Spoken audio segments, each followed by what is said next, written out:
Vous savez, il y a des conditions générales du point de vue de la législation pour bénéficier d'une amnistie. Et au rang de ces conditions générales, il y a ce qu'on appelle les infractions éligibles. C'est dire que l'on n'accorde pas euh, l'amnistie en tout et pour tout. C'est dire qu'au rang de ces infractions éligibles, bien que variables, l'amnistie est accordée pour des catégories spécifiques d'infractions ou de situations. Et ces types d'infractions sont entre autres les infractions liées aux conflits armés. Les infractions liées aux conflits armés, comme l'accord de Doha entre les politico-militaires et le gouvernement, ou le gouvernement déchu, ou le système de transition actuel. Deuxièmement, les catégories d'infractions éligibles, ce sont les infractions politiques. Mais les événements du 20 octobre ne rentrent aucunement dans la catégorie ou dans la nomenclature des infractions politiques. Troisième régime des infractions, ce sont les infractions liées à des mouvements sociaux. Et ce qui s'est passé aussi le 20 octobre ne rentre pas dans la définition stricte des infractions liées à des mouvements sociaux. Au-delà de ces infractions éligibles, il y a aussi d'autres conditions majeures. Et permettez-moi d'en conclure par là.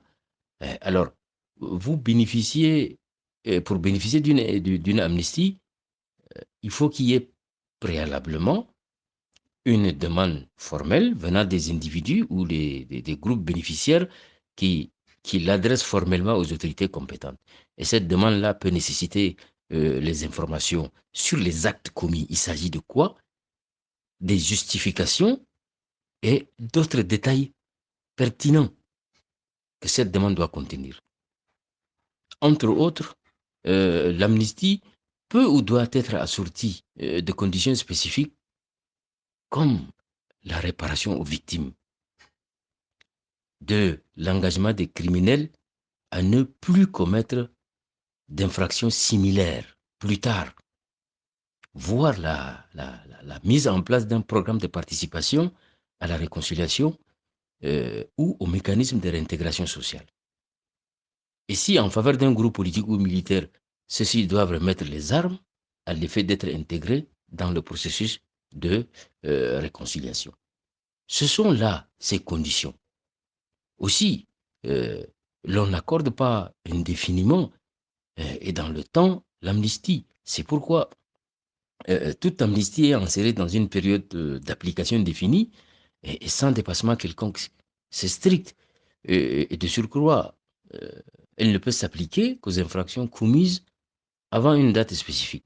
Là aussi, il y a une vacuité et qu'il faut vraiment en parler. Et enfin, sur ces genres de conditions, je voudrais aussi dire que dans toutes les lois d'amnistie, en sont totalement exclues les infractions graves. Dans toutes les amnisties, y sont exclus les infractions graves comme les crimes de guerre, les crimes contre l'humanité, ainsi que les crimes de génocide, qui sont des prescriptions du droit international et relèvent de la justice pénale internationale. Et j'en termine pour dire que du fait de l'intérêt général pour lequel l'amnistie est concédée, il est de rigueur que la procédure se doit d'être transparente. Il n'y a pas de cafouillage, il n'y a pas un accord entre X et Y. Non, la procédure doit être absolument transparente, équitable et respecter les normes en vigueur. Et sur vos deux sous-questions, selon lesquelles est-ce qu'il faut être forcément condamné d'abord avant d'en bénéficier ou est-ce qu'il faut préalablement et forcément identifier les bénéficiaires de l'amnistie avant de procéder à leur amnistie. Permettez-moi de vous dire que j'ai suivi, comme vous, les débats de controverse, voire des polémiques sur ces questions. Mais je dirais que ce n'est pas forcément. C'est pas forcément. Ou il n'en est même pas nécessaire d'être condamné au préalable pour bénéficier d'une amnistie. Puisque vous savez, du point de vue de son objet, l'amnistie est souvent accordée avant ou pendant le processus judiciaire. Et ce, dans le but strictement d'empêcher ou d'annuler une condamnation ou une peine. Et l'amnistie ne peut être utilisée L'amnistie peut être utilisée, j'allais dire, pour empêcher que des poursuites pénales ne soient engagées contre un individu ou un groupe, ou encore pour annuler une condamnation existante en effaçant les conséquences juridiques de l'infraction. Par exemple, une amnistie peut être accordée à des individus ayant commis des infractions éligibles, dont je faisais mention tout à l'heure, sans que ces individus aient été condamnés au préalable. Alors, ces débats-là, c'est un débat, excusez-moi du mot, des gens qui ne sont pas du domaine. Je ne peux pas employer un mot, peut-être pour ne pas les fâcher. Mais maintenant, par rapport à est-ce qu'il faut préalablement et forcément identifier les bénéficiaires de l'amnistie avant de procéder à leur amnistie? Là aussi, l'identification préalable des bénéficiaires de l'amnistie dépend du type d'amnistie. Là, je voudrais qu'on en fasse une différence. Dans certains cas, il peut être nécessaire d'identifier les bénéficiaires avant d'accorder l'amnistie, tandis que dans d'autres cas, si l'amnistie est une amnistie dite générale, celle-ci ne nécessite aucunement une identification individuelle préalable.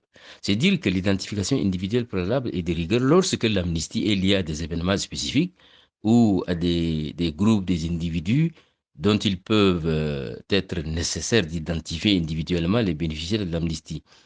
Et elle est aussi conditionnée, comme je l'ai dit, d'une demande de la part de chaque individu ou un processus de demande individuelle. Mais ce n'est pas le cas pour une amnistie dite amnistie générale. Et dans le cas de l'amnistie générale, celle-ci est accordée sans qu'il soit nécessaire d'identifier individuellement chaque bénéficiaire. Et l'amnistie générale est accordée dans des situations liées à des événements de grande envergure, tels que les conflits armés, tels que les mouvements sociaux ou des périodes de troubles politiques. Mais qui n'est pas le cas des événements du 20 octobre, comme je l'ai dit tantôt. Et de mon point de vue, c'est un débat des non-juristes, mais de quelques praticiens du droit qui ne sont pas des théoriciens,